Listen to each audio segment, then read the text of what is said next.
What's up guys, I'm Trayson, and in today's video we are going over the Google Pixel 4a camera. I have recorded some video to show you that part in action, as well as taken a few photos that I will edit with you.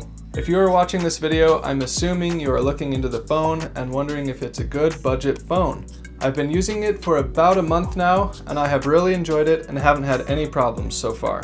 This video is specifically about the camera, but you can click up here to see my general overview. So back when I got the original Google Pixel XL, it was getting a lot of hype over its camera quality, and I did find it to be a great camera. So coming from that, I was definitely excited to see how this new phone would compare. Real quick, I'll take you through the camera settings and show you what's there. Alright, so first thing, we're going to open the camera. On the camera photo mode, you've got different options: portrait, night sight. Night sight does a pretty good job if you're in a darker room or outside after the sun goes down or something like that. In the More tab, that'll give you things like panorama. So if you click that, that's where you will take a photo and it will move you along and you'll grab them as you go, and you can keep going and get the really wide photos. After that, you've got Photosphere, and that's those 3D photos that you'll see online all the time. So you just start by grabbing a photo. It'll give you an indicator where to start, count you down. You're just gonna bring this to some of the other dots. And again, you can kind of go back and just do whatever area. So, and you can do this as little or much as you want to go. You can, when you're ready to stop, you'll just hit that check mark and then it will complete, and then it will process it. It's gonna look really choppy at first, and this is a terrible example. It looks a lot better if you're outdoors or getting a nice landscape or something. Don't judge it by this one, that's a bad example. Going back, we've then got slow motion, time lapse, and lens. All lens is it's gonna help you try and identify objects. I haven't used it, I don't have a need to use that. Time lapses are handy if you can mount your phone to a tripod or something. The slow motion option here, it's only gonna say 1/4 times or 1/8 times, but I'll go more into that in just a second. So back to the main camera, you'll notice up here at the top, you've got a little down arrow. You can click that to get a few more settings. This will give you your flash, motion, timer, and ratio. I believe motion is when you take a picture, it will kind of record just a second and then you can kind of pause it where it looked best. Timer, obviously, you can set it up and get a group shot or whatever. And then ratio. I like wide personally, but if you want to crop it in a little bit, you've got that full image option there. Hitting the settings button, that's just going to take you into some of the other things like saving your location, if you want your sounds off, social sharing. Going down here, one thing that I do like is the video stabilization. I like that on, but also right here you've got grid type. That's going to give you those lines across your screen. Now I use that when I'm doing actual filmmaking work on my main camera. I like to have these up, it helps me frame shots. So it's cool that our phones can do that now. And then so if I was getting a shot right here and I wanted my lines straight, I would help line it up. Or if I wanted something on a certain aspect, you know, I can have it over here. One other note that you'll be seeing right now is the tilt. This is something really cool that's been added to newer phones. It'll tell you when you're level. I still like those lines just because when you're in the moment, you know, it helps you gather it quickly without trying to get down to 0 degrees, you know. You get close enough. One thing about this tilt is it does a little vibration. When I get to 0, the phone vibrates, but that's super helpful. You can feel when you're level 2, you don't have to look. Getting into video, you've got a lot of the same options, but for video, you're just gonna tap this down arrow again, and that gives you full HD, which is 1080p, or 4K. But you'll notice when I hit 4K, I lost that 60 frame a second option. Down here, it only gives you 30 frames a second or 60. 30 frames is live. We technically see in 24 frames per second, and 30 frames per second is just a little crisper. And as an example, like when I wave my hand right here, you'll see that it's got some blur right here at my fingers. But if you do 30 frames per second, it will record a little faster It'll look a little just crisper, and you might wonder why you don't always do that, but I like to go for the more lifelike look with that motion blur. Things like soap operas and news channels will do the 30 frames per second just to keep it real crisp. So that's up to you. On this phone, we've only got 30 frames or 60 as an option. Getting technical, you can slow your 30 frames per second footage down to 24 if you're into video editing. If you go into your settings again, those are going to be the same as the photos. You've got the grid, video stabilization. Again, I recommend to have the stabilization on. So that sums up all these main camera settings. As you can see, this phone only comes with the bare essentials or just the basics. Again, this is a budget-friendly phone, so you shouldn't expect to see all the top-grade bells and whistles while not spending around $1,000 for the top-of-the-line phones. So getting down to it, do you want to go over photos or footage first? Let's do photos first. And I'll say I didn't capture anything too crazy, just a few things that caught my eye while being out. Again, those were just some basic shots, nothing too special, but overall the photos seem to come out pretty good. I've used this camera for some close-up shots, and its night vision also does a good job.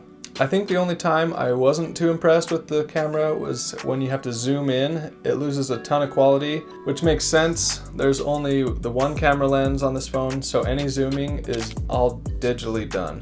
For video, like you saw earlier, there are a few options for filming, and since I'm a filmmaker by profession, I like having more control over my footage. So I filmed all that you're going to see in 60 frames per second. If I were filming someone talking, like I am right now, or didn't care about having an option to slow down the footage during replay, I wouldn't worry about the 60 frames per second option. The reason I like filming in 60 is because I have the option to speed the footage up and can make it look like it was filmed in real time, or I can leave it slowed down, but if you slow down live recorded footage, it gets super choppy and is very hard to watch. Just because the phone has some stabilization and you are filming in slow motion does not mean your footage will always come out looking buttery smooth. If you are running around or moving a lot, your footage will still show that. Before I forget, when filming video, please flip your phone horizontally. When you film vertically and you play it back, you'll have all this unused screen space that will be big black bars. So film horizontally so your footage will fill up the whole screen when playing it back. All right, with that, here are a few raw clips.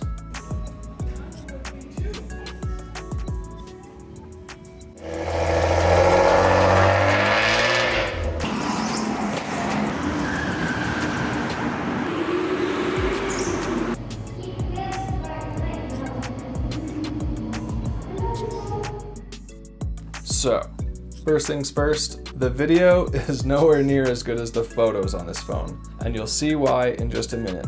Again, this is a side note to keep in mind. A budget-friendly phone won't produce the highest quality results, at least as far as the camera goes. Now, this camera does still record nice footage. The catch I found is that you need to have pretty much perfect lighting, or at least a lot of light around whatever you are filming. As soon as I got anywhere without a ton of light, the quality shot down. After saying that, if you know how to do a little video editing and feel comfortable dropping your footage into a video editor, you can use those same principles we did while editing the photos, dropping the shadows and blacks and a few other tweaks similar to what you've already seen. You can recover some quality in the videos if it didn't look great to begin with. So here's some more footage with a little editing done.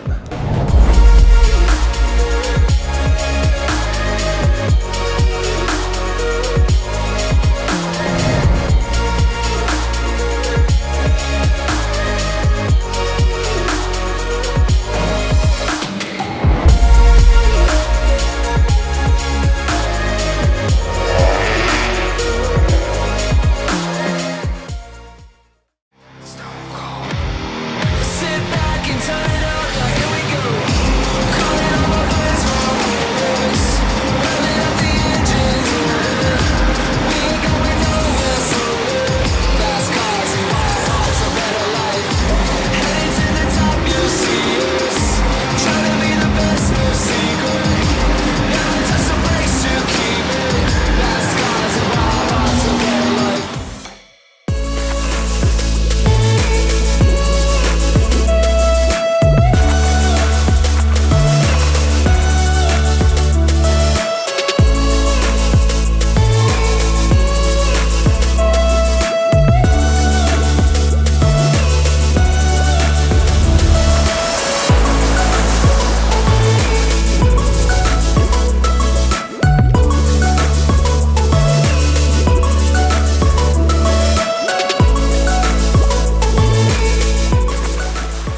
much better, right? So if you can add some cool music, that will help a lot. I kept these quick edits pretty simple, and you can take it further and add more sound effects to really help submerge yourself in the video. Audio makes up at least half or more of a video experience. And now I'm going to point out some of the areas where the video still looked pretty grainy, even after post-processing.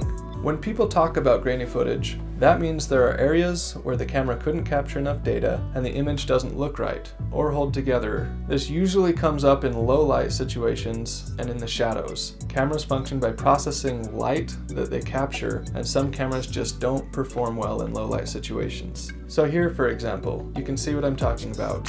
And here's another spot. And one more, just to give you a real good idea. Obviously, higher end cameras will perform better in low light, and there are more settings you can get into to avoid having a grainy image, but those aren't too applicable in this case, because the whole purpose of this video is to show you the Google Pixel 4a camera specifically. But editing your videos can really help bring some of that lost quality back, and I'll show you a couple of those shots before and after editing so you can really get a good comparison. One thing I do want to point out is while I was editing this footage, I noticed that the colors actually came through really nice. They came to my style, and I didn't have to tweak those hardly at all. So this camera does capture some very good colors, and it's just those shadows that gave me the most issues. Okay, so here's our first photo. Typically I would like to edit them sideways like this to see more, but when we get into the editing, it won't let us stay horizontal like this. It'll flip us back vertical, but that's all right. So this was a nice shot. I was driving up in some mountains and saw this nice view of the lake out here, overlooking a valley, and some of the fall colors were just starting to come in, and it just was really pretty. So let's see if we can make it look a little better. I do also turn the brightness almost all the way up. I don't go quite all the way to the top, but close to full brightness. So to start, we're going to hit these 3 lines down here, and these phones are smart, I tell you. They've got some auto adjustments already, so you can just click these and see what they'll look like without having to save it. And these are actually honestly pretty good. I like to manually do them most of the time.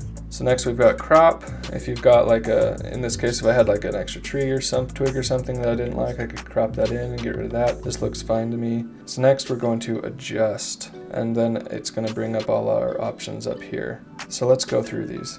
We've got brightness. I'm actually pretty happy with the brightness. One thing you can do, and that I often do, is press your finger down here and just slide it around. And I'll just see how it looks with some little adjustments, but I honestly like it right where it is as far as brightness, so I'm going to leave that one there. And I'll click on contrast next. I usually like to add some contrast. Again, you can see that kind of flattens it out, dulls it out, and this will kind of make it more punchy, and I like that. Let's go about right there. White point, that's just the whites. It's going to lift everything that's kind of white. That's kind of similar to brightness. Not quite the same thing, but I'll often add just a little bit of whites just to brighten it.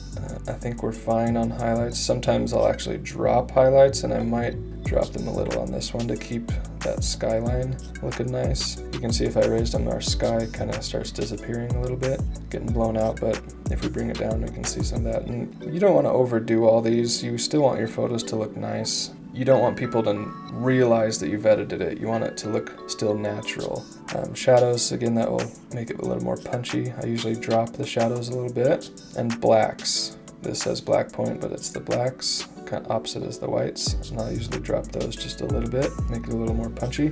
Saturation, I do think I want to saturate this just a little bit because those fall colors were starting to come in, and I want to show that off. So as you can see, I'm kind of just checking out how it looks. I'm gonna give it to right there. Warmth, that's gonna be your yellows. As you can see, you can turn it up and it'll turn all yellow. Take it down and it'll go blue. I'll give it just a slight warmth to add to that saturation. Tint is gonna be your pinks and greens. And I don't want to change any of that. Skin tones, there's not any people in here, but you can just see what that kind of does. Just a little bit of those yellows, kind of that skin tone. I actually like how that's bringing out those fields, so I actually am going to crank that up. Blues, it's doing just a very slight adjustment on the horizon there. I'm going to turn it up because, again, it kind of just makes it pop just a little bit. And speaking of pop, we have pop. This one, you don't want to overdo it. I see this all the time. People turn their pop or sharpness way up, and that just destroys. I mean, some people like that look, but I think it just takes away that natural look. But I do like to add a little detail. So you can see if I go all the way up here, like that looks really cool, but it's so obviously edited. So I want it to be more subtle, maybe around 20 or so. I can give it a nice punch, but not overdoing it. Vignette's gonna darken the corners. If you had a subject, I don't have a subject in the center here that I wanna mess with, so I'm gonna leave that off. So I'm gonna hit done and save copy. Now I've got the before and after.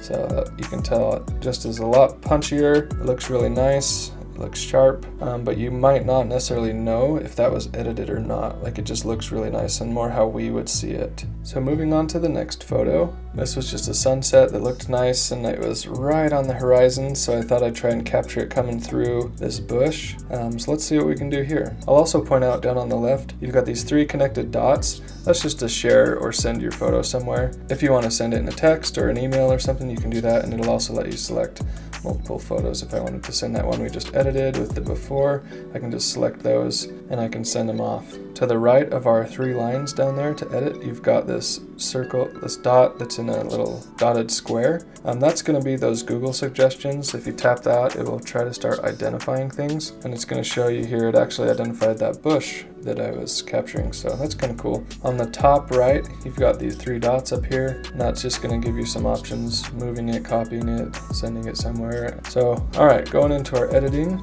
the first thing is the suggestions. You can also go to filters, and this is kind of like Instagram. It's giving you a lot of these pre-made filters, and you can go through those too. Sometimes I honestly like these enough and we'll keep it, but that looks really nice. But let's go ahead and go edit the original. So that one's done, and I'm gonna save this. So we've got our before and after. Again, it's not huge adjustments, just making it pop a little more, just keeping it looking natural. That's my preference. You can do it however you would like. Maybe even after editing this, you'll end up similar to how one of the filters was. So you can just play with that and make it to your liking. That's what this is here for. They've built these in so we can make our photos look how we want. So let's check out a couple settings for video again. There's one other thing I wanted to point out for that. So when you're filming a video, I'll go ahead and hit record. Flip it sideways. Make sure to flip it sideways. You don't want this. You want this. If you tap the screen, it's going to focus where you tap, but also you'll notice these 2 sliders come up when I tap the screen. That's going to be your zoom on the right side here. And you can just see that gets really bad when I zoom in, so I don't touch the zoom. But the other option I did mess with a lot, and that's going to be the brightness. And I honestly brought this down a lot when I was filming the clips you're going to see. And you'll notice all this grain up here. And then when I bring it down, it kind of helps hide some of that. Just looks a little more crisp, a little more sharp. I would bring this brightness down. I thought it gave too much light as it was. So that's about everything I can come up with to show you for now, but I hope you found some value here. And overall, I do really like this phone. It's super affordable for a brand new smartphone, and I think the positives of this phone outweigh the negatives. So with that, please hit that like button, leave me a comment, and consider subscribing if you want to see more content like this.